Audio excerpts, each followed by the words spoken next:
If you've got a marketing budget, the question has always been for any business owner, where's the best way to spend that money? And a lot of businesses make the mistake of thinking the way they should spend their money on the internet or online is to pay for pay-per-click ads at the top of the page. And there are some bonuses to that if you're an upstart in a new city and you want people to find you.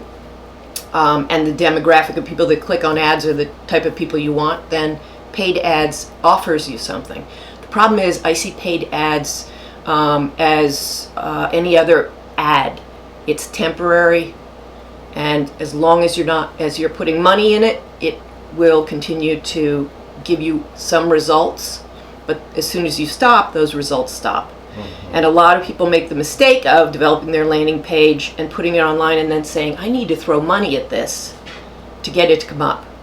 When in fact, had they spent the money developing that landing page to speak to the search engines, then that money invested will just continue over time because it's an investment that doesn't deteriorate. For example, if I help an attorney in Annapolis compete against the other attorneys that are looking for clients online, then we're going to concentrate on Annapolis. We're going to look at what key terms and phrases people search for that this particular attorney wants, and then we'll actually just run diagnostics and look at that and then say what's going to be the best way to get you to show on the first page of Google. That's organic search results, not the ads. And I can, most people know there are 2 or 3 or up to 4 ads on a page at the top.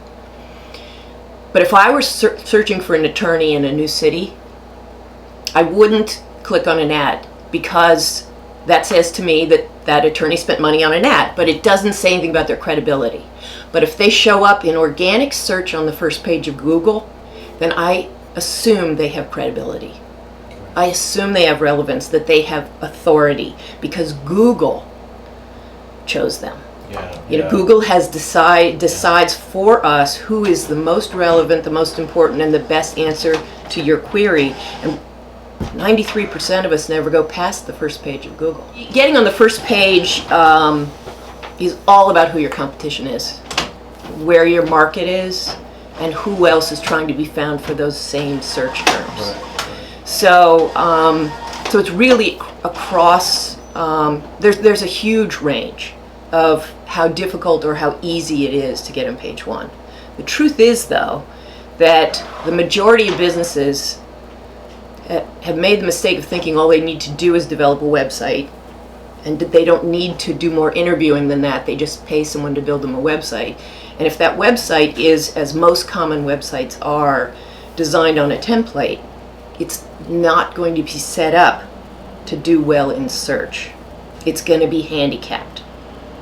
And so if a company like mine comes along and says, I'm going to compete against that company, I can do that rather easily because the majority of websites are poorly coded.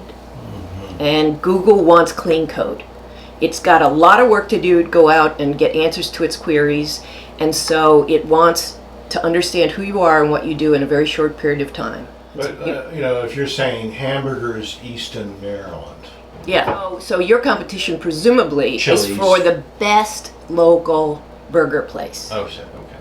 And So I would come up with category of a category. Yeah, I'd go through search terms like that. I would assume that those people who want to find you and get your burger don't want McDonald's, and so they're not going to search on that. They're not just going to search. They're going to say best local burger, and ads will come up for McDonald's and Wendy's and whatever. But your computer knows where you are. Your mobile phone knows where you are. They know when you say near me or local hamburger place, it knows what you mean. And yes, your website can be written so that you will come up ahead of your competition. Google's whole goal and the way it's going to sustain its life is that when someone types something in to search, Google gives them what they're looking for. And so it's continually working on how better to provide honest, truthful information. And it will use everything in its power to find that. And if it's something that is reviewed by outside sources, like a restaurant or a burger place, it will in fact include those. It's only a percentage of what's included in deciding whether or not you come up on the first page, but it's a percentage. Yeah. So you can't just say you're good. You got to be good.